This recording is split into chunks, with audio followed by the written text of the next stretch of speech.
Yes, welcome back to another video on the Big Steph channel, and today we're here to talk about the three things we learned from Arsenal's 2-0 victory over Lyon in our last game before the kickoff of the Premier League season. Don't forget to hit the like button, hit the subscribe button. We're on the road to 1,000 subscribers, and I'll catch you guys next. I'm really in my zone. All my niggas getting cheese like it's provolone. They ain't with us at the bottom, so they'll never know. Even through trial and error, gotta keep yourself composed. Feel like me, little bitch, I'm chasing all my dreams. So like I said, guys, this game against Lyon today was our last game in preparing for Wolves at home at the weekend in our first Premier League game. And to be honest, we're going into another massive season, a season where Arteta is going to be looked at under a lot of scrutiny, under a lot of eyes, and it's a really big season for Arsenal and for a lot of these Arsenal players and for the manager as well. And I think that you could feel the pressure in and amongst the club. But before we even go on to that, I mean, if you're ready and you're looking forward to my predictions video of what I think will happen in the Premier League, don't forget to subscribe to the channel and like the video. I'll have that video up on the channel very, very, very soon. But until then, let's focus on the three things we learned from this game against Lyon. Now, firstly, I want to touch on set pieces. Set pieces, we have looked absolutely incredible. Two goals today from corners, one from Gabriel, one from Saliba, each really impressive. And even the goals that didn't go in, we saw Bukayo Saka attack the back post a lot. Martinelli attacked the back post, even Kai Havertz at times. We're looking really, really good from not only just set pieces in general, whether that be free kicks and corners, but just even crosses into the box, which is a very, very good sign because if our wingers could start getting goals at the back post, we saw Trossard get I remember Saka assisted Trossard for a goal on the back post. I can't remember who it was against, but I remember it was a goal last season. He did score. Nonetheless, if our wingers start to get goals off the back post and just add that a bit more to the game, then I think we're in very good steadfast. And another thing I heard on commentary, there's also fine margins. They made a very good point about fine margins and how that matters so much in a league title season or just in any professional high level football at all. And if you can find something to beat your opponent on just a small margin, it could be the difference between 3 points and a draw, or a difference between a draw and a loss, especially such crucial notions in the title race. And I think set pieces and headers is something we could definitely pick up on, especially if Bukayo Saka keeps playing at the level he was playing today. Thought he was absolutely impressive, Bukayo Saka today, whether that be flying down the right hand side, him and Martinelli. To be honest, I'll give Martinelli his credit. No, do I think Martinelli will start against Wolves? Yes, yes. I've seen this trend under Mikel Arteta.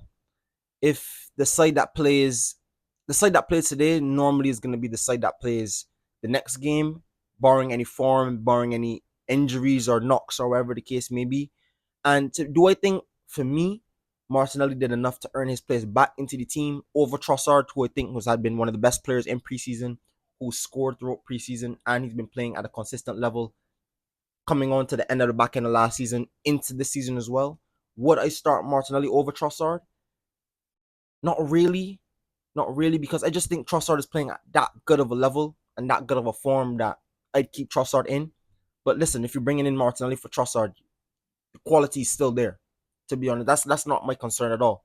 The quality is definitely still there. But overall, like I said, I think we look sharp, we look ready, set pieces look good, and I think Arsenal are looking in good steadfast for another Premier League title push.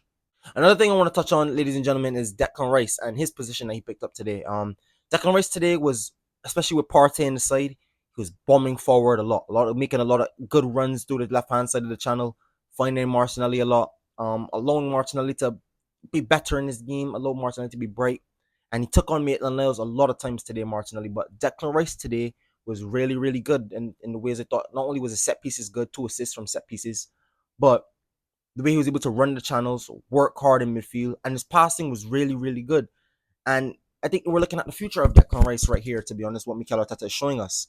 Declan Rice is now a number 8 for the Arsenal. No, I'm not saying he can't transition in between an 8 and a 6, but I think we see what kind of 6 Mikel Arteta likes to play with and likes to use in his formations.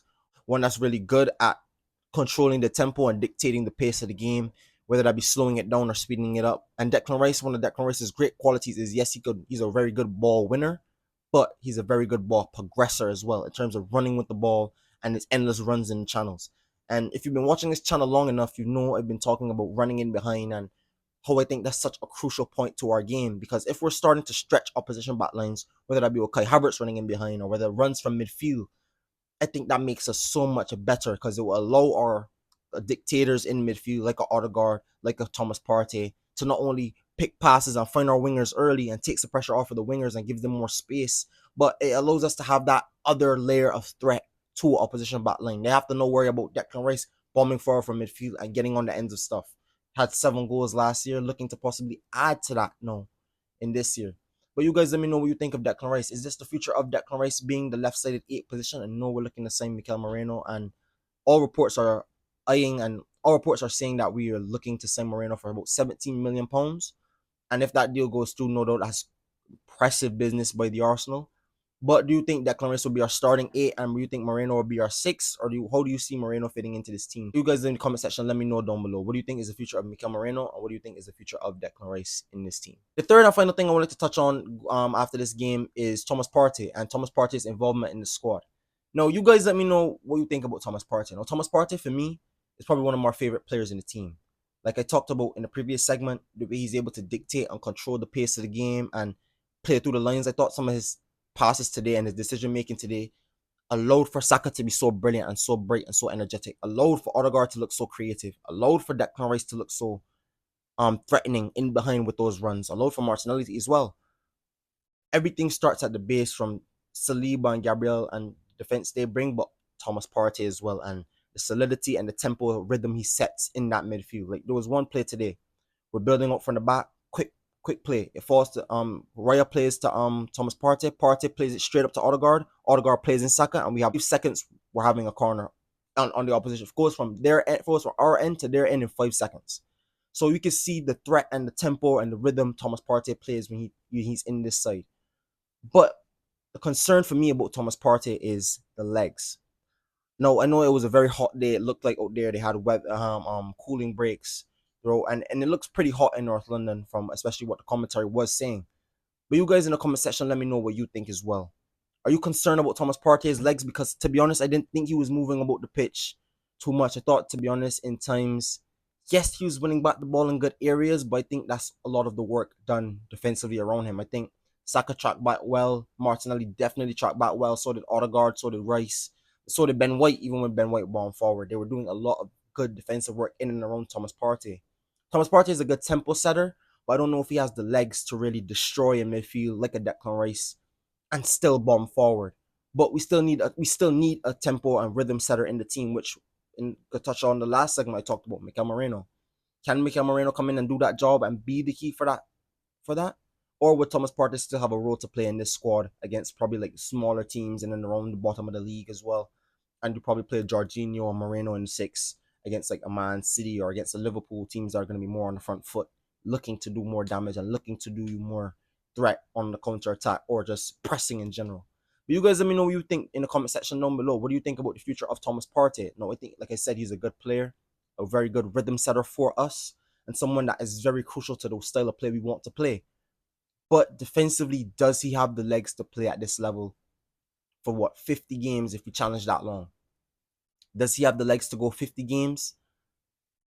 It's a big question. No, I'm not saying he has to because you still have Jorginho and Moreno to come in. Like I said, Rice could play the position. But for someone so good at the style of play we want to play him as much as we possibly can. You understand? So you guys in the comment section, let me know what you think about Thomas Partey and what do you think will happen in that position. So without further ado, guys, thank you for watching. Don't forget to hit the like button, hit the subscribe button. We're on the road to 1,000 subscribers on this channel. On this channel, I have Arsenal content of all sorts, whether that be player reviews, player comparisons, player breakdowns, player analysis, fan interviews. I have it all on this channel, as well as United States men's national team content.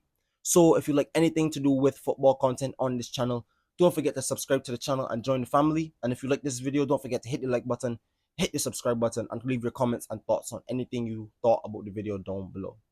Without further ado, and I'll catch you guys in the next one. Peace.